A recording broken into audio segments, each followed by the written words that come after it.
I think a scientist has a duty to society. He's really being paid to find out what the facts are in a number of different areas. And if he then doesn't tell the public what the facts are, I think he's neglecting his responsibilities.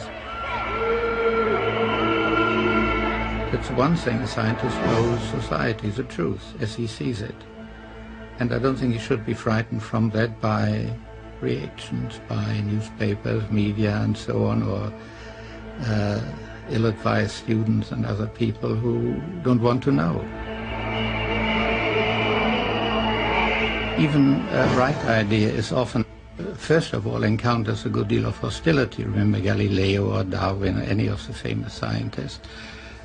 Obviously, if you have original creative ideas, they must be novel, and therefore the people who hold the orthodox views must dislike it and criticize you for it. That's obvious. It always happens.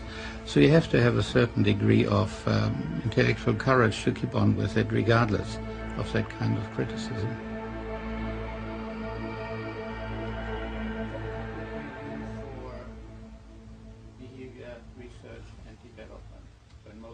He's one of the best-known and most prolific psychologists in the world. Hans Eysenck has written more than 70 books, including bestsellers like Know Your Own IQ and Test Your Own Personality. He set up the first department of psychology in London and devised the now famous Eysenck Personality Questionnaire. Yet while he's been a professor for over 30 years, he's become notorious for championing views based, it's said, on highly controversial evidence. He's been condemned as a bigot, as a dangerous maverick, even a racist. While he says he's just presenting the facts, others question whether it's even science. When I started out in science, I felt a bit like a big friendly dog who gets kicked in the teeth because of the reception that original ideas received by other people. I found that many people preferred their illusions to facts and were rather cross when you pointed out that the facts weren't in agreement with what they were thinking. Eysenck left Germany at the age of 18. By 39, he was professor of his own department, pursuing a career that has hotly divided critics ever since. I think Hans Eysenck conforms particularly strongly to one type.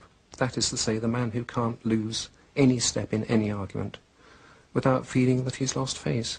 Now, when you get beaten in an argument by somebody who's not politically correct but almost rejoices in being politically incorrect, they hate him, and they hate him for his success and the ease at which he does things. Oh, there's no doubt about it that these critics are very often arguing from the point of view of ideologies. There's no doubt about it. But in science you can't have two sets of facts that contradict themselves. Either he's right or he's wrong. In 1970, Eysenck published his now notorious book on race and intelligence. This interpreted the results of IQ tests taken by white and black Americans. He caused an outcry. Now, it has been known for 80 years or more that in the United States there are quite marked differences in IQ between blacks and whites, of about 15 points of IQ. And the question really is, what causes it? It used to be taken for granted that the causes were environmental, but the improvement in the state of blacks has never been reflected in any change in IQ. Also, there are a number of experiments to disprove some of the environmental theories. For instance, it isn't true that black children do better on tests if they're tested by black than by white testers and so on. Even if you take black and white children whose parents are equal in socioeconomic status and who go to the same school, there's still a difference of about 12 points. So really, the only contribution I made was to summarize the evidence and to suggest that this was a very important area in which we simply didn't know the answer. And even that brought down the house on me, as it were, because some people simply didn't want to know. about the evidence, about the facts. They wanted everybody to say, sort of on a priori grounds, no, obviously everybody is equal. The race and IQ story is a fairly ugly one. People who normally like to think of themselves as scientists, rigorous, abandoned all rigor and scientific principle and just started to argue as politicians. And they saw this evidence that black children weren't benefiting in the way that people had claimed from special educational provision, and wanted to confront society at large with that body of evidence, and wanted to say that this doesn't prove that blacks are inferior, but my God, it suggests it. And you should take note of that. And many people had that impulse. I think Eysenck succumbed to it pretty fully, but he absolutely wasn't alone.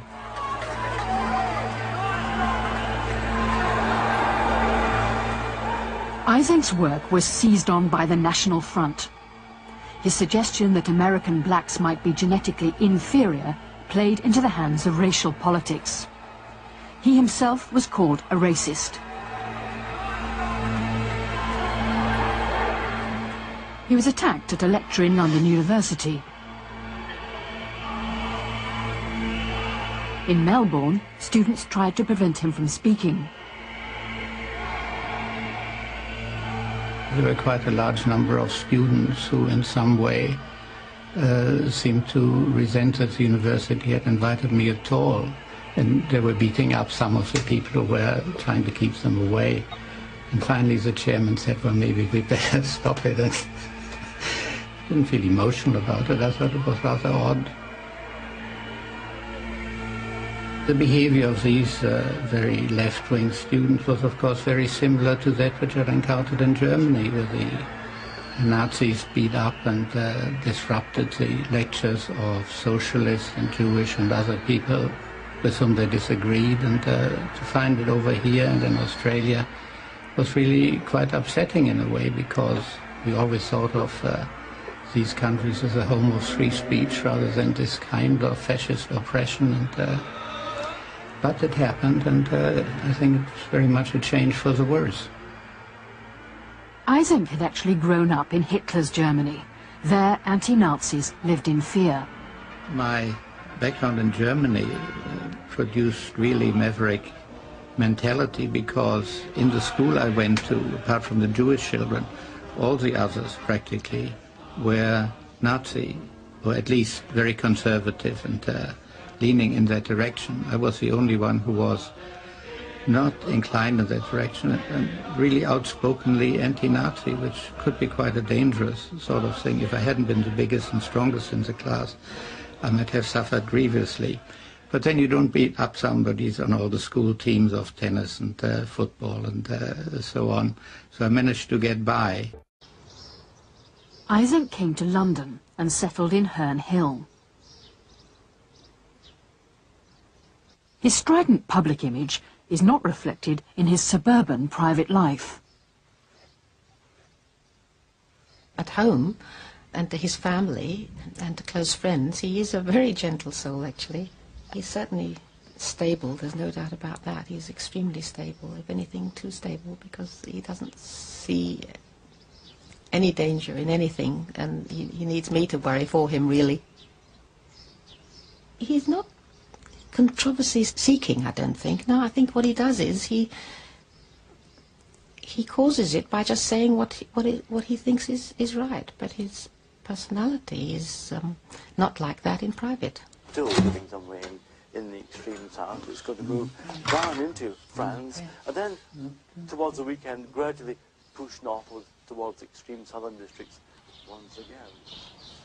I've lived with him for many years, and I've never known him to be wrong, even though I've wondered sometimes whether what he's saying is correct. But he doesn't stick his neck out, as far as I'm concerned, until he's done so much research, until he's done so much work into the background of things that he's absolutely sure. And I think he quite welcomes then being able to defend that point of view. His defense of his theory on race and IQ, however, affected the whole of the Eysenck family.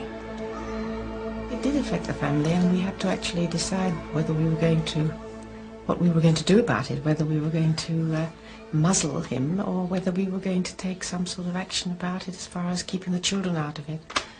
And so we felt that what he was saying and what he was doing was very important, and we just thought we'd divorce the children from that, which we did. We had a temporary name change, which in fact did protect them, because neither the school nor later on their jobs actually knew the connection.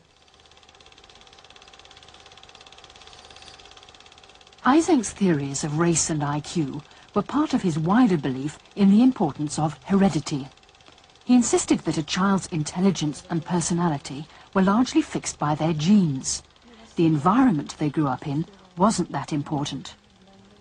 I don't see that any parent with more than one child can possibly doubt the importance of genetic factors, because siblings can be so very, and usually are so very, very different. If I look at my own children, my oldest son is very introverted, my daughter is extremely extroverted. They differ in almost everything you can think of. And we didn't try to alter their behavior, because it is a hopeless thing to try and do anyway, and why should you? You don't know any better than they do how they should behave or what they're going to be. So I think differences in children in the same family are very powerful proof of the importance of genetic factors. Most of the controversy, so-called, I've had is rather as if my little boy said 2 and 2 is 5, and I say no, 2 and 2 is 4. It's not really a controversy. I'm just putting the facts forward, and people who don't like the facts then make a controversy out of it. His sympathizers recognize his many confrontations, but believe they're a result of his simple passion to speak out whatever the personal cost. He doesn't like taboos. He doesn't like the fact that there are certain areas of science or certain areas of the world that we cannot investigate. That there's no reason why, if there's no reason why we can't investigate human memory, which as psychologists we do extensively, why can't we look at racial differences, if we can look at gender differences, if we can look at any other sort of differences, why can't we do this? He doesn't like the idea, no doubt for his own early childhood and experiences, of making certain areas acceptable and others unacceptable for scientific investigation. I think he has an extremely strong sense of not wanting to be muzzled, or anybody else to be muzzled. He likes freedom of expression for everyone, and it may be because he was brought up in a Germany where you couldn't do that, that he's very strong. And that's why he's in this country, because he felt that here you could have freedom of expression. Whatever the reasons, his contentious style has wrecked any chance of the honours he at one time may have expected to win. It's very curious, many people have found it very curious, that he hasn't got a knighthood, that he hasn't got, I think he has 1 honorary doctorate. I would argue that a man of his stature should have 20, 30 honorary doctorates. There are certainly comparable examples. It seems to me that any form of honour, an academic honour or a knighthood or whatever, is very difficult to achieve if you spent your whole life being, in his words, a rebel. And as a consequence, he's paid the price. He's paid the price of making the people who could give him those honours very, very annoyed. It comes as no surprise that people are as divided over his legacy as they are over his ideas. He's been brave enough to say things that other people would not say. He's been radical enough to disagree with consensus. All of these things have meant that he has, I think, in many areas, been ahead of his times. And that's why his influence will live on for many years to come. I'm not a maverick at all. This is just an impression given by the media because they like to give that kind of impression, and because I don't like the facts, or many of the facts, like the genetic importance in intelligence and personality. They like a kind of egalitarianism and so on, the politically correct, etc. From that point of view, of course, I don't like it, but nevertheless it is a fact of life. And all I'm doing is presenting the facts of life.